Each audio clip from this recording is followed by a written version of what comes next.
আসসালামু আলাইকুম everyone. Welcome জানাচ্ছি সোহানাস কিচেনে আরও একটি মজাদার রেসিপি দেখার জন্য।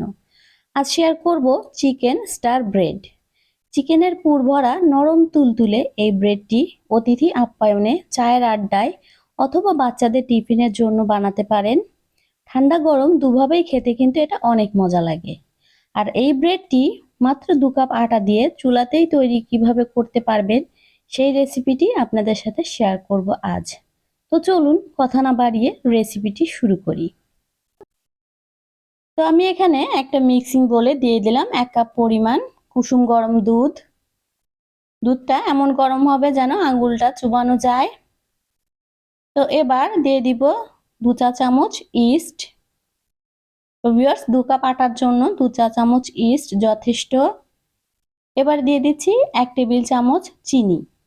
চিনি আর ইস্টটাকে একটু মিশিয়ে নিচ্ছি। এখন দিব আধা চা চামচ লবণ।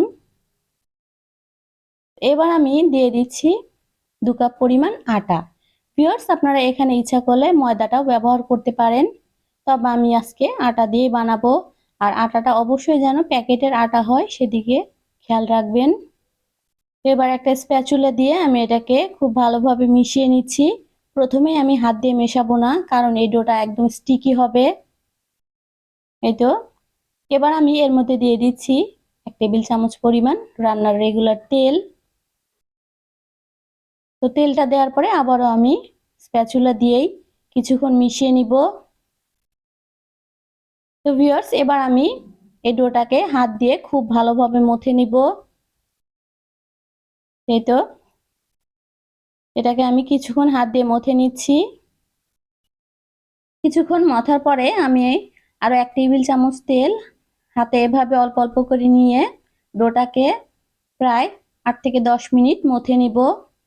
তো ভিউয়ার্স এই ব্রেডের ডোটা একদম স্মুথ হবে। এই তো ভিউয়ার্স খুব ভালোভাবে আমি মথে নিয়েছি, দেখেন। তো উপরে একটু তেল এভাবে লাগিয়ে দিলাম যেন পরবর্তীতে ড্রাই হয়ে না যায়। এখন আমি একটা প্লাস্টিক র্যাপার দিয়ে এভাবে ঢেকে এটাকে রেস্টে রেখে দেব। আপনারা যে কোনো ধরনের ঢাকনা দিয়েও এটা ঢেকে রাখতে পারেন, তবে এর মধ্যে কোনো রকম বাতাস যেন না প্রবেশ করে। তো আমি এটাকে ঢেকে আধা ঘন্টা থেকে 1 ঘন্টার জন্য রেস্টে রেখে দিলাম। আর এই ফাঁকে আমরা পুরটা বানিয়ে নিব। তো ভিউয়ার্স এখানে একটা ফ্রাই প্যানে আমি দিয়ে দিলাম 2 টেবিল চামচ পরিমাণ সয়াবিন তেল। এখন দিচ্ছি 1 কাপ পেঁয়াজ কুচি। তো পেঁয়াজটাকে আমরা একটু সফট করে নেব, এটা লাল করার প্রয়োজন নেই। এই তো পেঁয়াজটা সফট হয়ে গেছে। এখন আমি এর মধ্যে দিয়ে দিচ্ছি 1 কাপ পরিমাণ গাজর কুচি আর 1 কাপ পরিমাণ চিকেন। তো চিকেনটাকে আমি একটু লবণ আদা রসুন দিয়ে সিদ্ধ করে নিয়েছি, তারপরে এভাবে ছিঁড়ে নিয়েছি। 1 চা চামচ আদা পেস্ট, 1 চা চামচ রসুন পেস্ট দিয়ে দিলাম। 1 চা চামচ শুকনো মরিচের গুঁড়া, আধা চা চামচ ধনিয়া, আধা চা চামচ জিরা আর আধা চা চামচ গরম মশলা। তো কিছুটা লবণ দিব। ভিউয়ার্স লবণটা আপনারা অবশ্যই বুঝে শুনে দিবেন, কারণ আমরা এতে সস ব্যবহার করব। তো দিয়ে দিচ্ছি 1 টেবিল চামচ সয়া সস। এবার সবকিছুকে আমি লো আঁচে কিছুক্ষণ ভেজে নেব, যতক্ষণ না মশলার কাঁচা গন্ধটা দূর হয় আর গাজরটা সফট হয়ে আসে। এই তো ভিউয়ার্স আমাদের গাজরটা কিন্তু সফট হয়ে গেছে আর মশলার কাঁচা গন্ধটাও দূর হয়ে গেছে। এখন আমি চুলার আঁচটাকে লোতে রেখে এর মধ্যে দিয়ে দিব 1 কাপ পরিমাণ লিকুইড দুধ। তো এর মধ্যে আমি 1 টেবিল চামচ কর্নফ্লাওয়ার এভাবে গুলিয়ে নিলাম। তো দুধটা দেওয়ার সময় অবশ্যই চুলার আঁচটাকে একদম লো করে দিতে হবে। দিয়ে দিলাম 1 কাপ লিকুইড দুধ। তো নেড়ে চেড়ে মিশিয়ে নিচ্ছি। দেখেন এখনই ঘন হওয়া শুরু হয়েছে। এরপরে আমি এর মধ্যে দিয়ে দিচ্ছি আধা চা চামচ গোলমরিচের গুঁড়া। তো আমি কালোটা ব্যবহার করেছি, আপনারা ইচ্ছা করলে সাদাটাও দিতে পারেন। আর দিয়ে দিব আধা চা চামচ চিনি, 2 টেবিল চামচ পরিমাণ টমেটো সস। তো টমেটো সসটা অবশ্যই দেওয়ার চেষ্টা করবেন, এতে টেস্টটা কিন্তু অনেক ভালো পাওয়া যায়। তো সব কিছুকে আবারও খুব ভালোভাবে মিশিয়ে এবার চুলার আঁচটাকে কিছুটা বাড়িয়ে আমি এই চিকেনের পুরটাকে আমি একদম শুকনো শুকনো করে নেব। এতে ভিউয়ার্স চিকেনের পুরটা কিন্তু শুকনো হয়ে গেছে। তো ঠান্ডা হওয়ার পরে আরো কিছুটা ঘন হয়ে যাবে, তো এটাকে নামিয়ে সাইডে রেখে দিচ্ছি। এদিকে আমাদের আটাটা কিন্তু একদম ফুলে উঠেছে দেখেন। তো উপর থেকে আমি প্লাস্টিক র্যাপারটা উঠিয়ে নিলাম। এবার সামান্য একটু আটা উপর দিয়ে ছিটিয়ে এর ভেতরে থাকা এয়ার বাবলস গুলো বের করে দিচ্ছি। এবার এই আটার মিশ্রণটাকে আমি আরো কিছুক্ষণ মথে নিব। তো বোর্ডে কিছুটা আটা ছিটিয়ে দিলাম। এখন আমি 2-3 মিনিট এটাকে মথে নিচ্ছি। হয়ে গেছে ভিউয়ার্স, এবার আমি এটাকে দুভাগে ভাগ করে নেব, যেহেতু আমরা দুটো রুটি তৈরি করব সমান।